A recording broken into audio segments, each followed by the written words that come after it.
Nancy Laggan. If you're new, you probably don't know me. But I've been around for a long, long time, and I don't have green or gold or yellow or purple, but wait till you see the cake. Okay, so anyway, wanted to tell you a little bit about a king cake.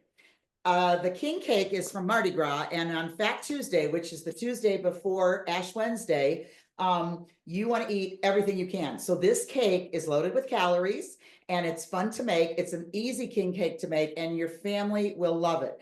My grandkids couldn't, they wanted to cut it. I said, no, you can't cut it till tomorrow, because I made one to show you the finished product today.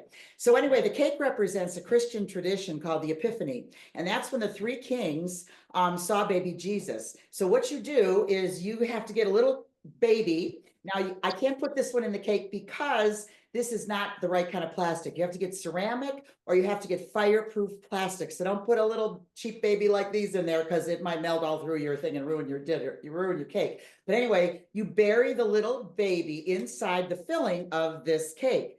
And whoever finds that or gets that piece and finds the baby, they are deemed the king or queen, and they will have prosperity and good luck for a year. So it's just a fun thing. Now, most recipes you will find in the newspaper or wherever online are very different and they're more complicated.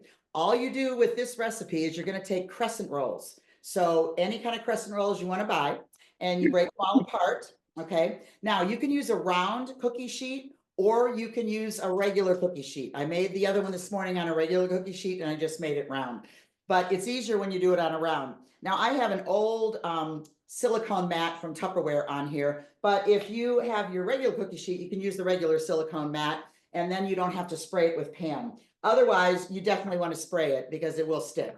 So what you're going to do is you're going to take, and I'm going to continue to do this, but I didn't want to do all of them. You're going to take these little triangles and you're going to start putting them on here in a circle, and you're going to overlap them just a little bit. And then I'll tell you what we're going to do with it. So I'm going to finish overlapping these to make my complete circle, which is very easy. So if you have little kids, they can help you do this.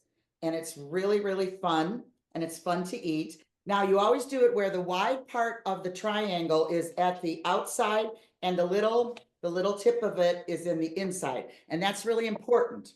Okay, so I have them all on here like that.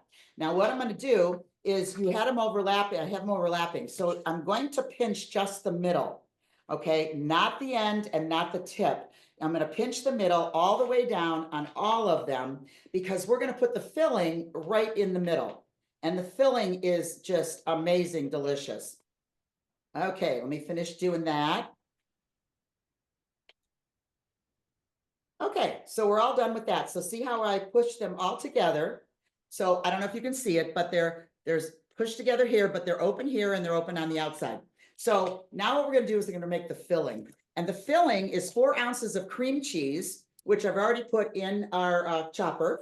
And it's also a ½ cup of brown sugar. And you want to always pack your brown sugar. If you're not a baker, you might not know that, but you always want to make sure you pack your brown sugar. And then a teaspoon of cinnamon. And so all you do is get that all in there, and we're going to chop it up, meaning we're going to mix it up really good so that we can make the filling. And you just pull the cord like you do for any other chopping, celery, onions, nuts, whatever you want to do.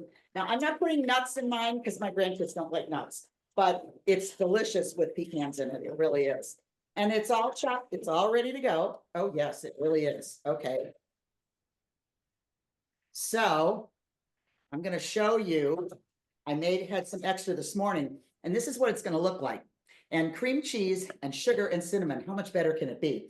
Then what we're going to do is we're going to take our spreader. I don't know if these are still available. There are 2 for some, they were 2 for $11, but I don't know if they're still around, and they are wonderful. And all we're going to do is take this filling and spread it down the middle where you pinched the crescent rolls together. So you spread it all the way down the middle of the entire circle. And if you want more filling, just make more cream cheese and sugar. So you can put as much filling in here as you want. If you want to add more, you can add more. If you want less, you can add less. But it's pretty much really perfect when you just do this recipe. Okay, so we're spreading it all around. And then you would put the baby in there, okay? And if you're doing this at a Tupperware party, or you're doing it on a Zoom, you want to make sure that you do have some of your crescent rolls on the tray. You want to make sure you have stuff ready to go so that you're not taking them out of the package and hitting it. It's too boring to watch that if somebody's watching a demo. So make sure you are really prepared so that your people that are watching it can enjoy the demonstration and they're not going to get bored watching you do like crescent rolls all the way around the circle. Okay, almost have it all in there. And then what we're going to do, okay, I think that's good. So then what you do is you take the outside, the fat part of the crescent rolls, and you just pull it right up over all the filling. And you just do that all the way around. And it's just going to be all the way around. And you just pull it right up over the middle where all the filling is. And I know when Pam had the studio, we had everybody made one at a rally. Oh God, it was so much fun. And everybody went home with a king cake that night. It was really, really fun. Okay, so then what you do is you take the little tips that are here and you bring them to the outside and then you push them under so that the that it kind of forms and keeps it all in. You keep the whole thing in. All of the filling doesn't come out. So your little points just come over and you pull them all over and you just pull them shut like that. And it forms a nice ring. Okay. Just like that. Okay. And that's what it looks like when it's being prepared. Now I made one today so you can see how cool it really looks. And I made the frosting already. So the frosting is made with powdered sugar and milk and vanilla. And so you can make the consistency of whatever you want. The recipe had a little bit too much milk in it. So when I put the recipe on Champion tomorrow, I would cut down on milk by a tablespoon or two because it was a little milk and it was a little soupy. And so this is the frosting and it's just basic, you know, frosting that you make for cookies actually, or coffee cake. And you color one yellow, one green, and one purple, okay? And so I already did that because I'm a really messy baker and I didn't think you wanted to see that. So what I'm gonna do now, you're gonna bake this at 350 for 20 minutes. And when it comes out, it's gonna be beautiful light brown. Let it cool and let me show you the finished product. I have to grab it here. And when it's, then I frosted it. So I don't know, I'm sure you can see it, but that's what it looks like when you have all the yellow, the green, and the purple.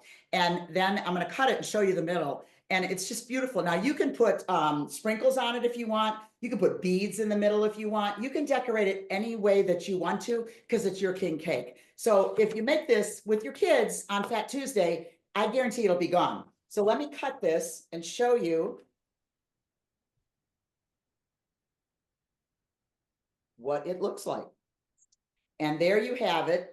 And it has the filling inside and it's moist and it's delicious. And so I want to tell you, I hope that you try this recipe. Simple, quick, easy, and it's so much fun to do with your party. So thanks again, guys. Have a great Fat Tuesday. Bye. All right.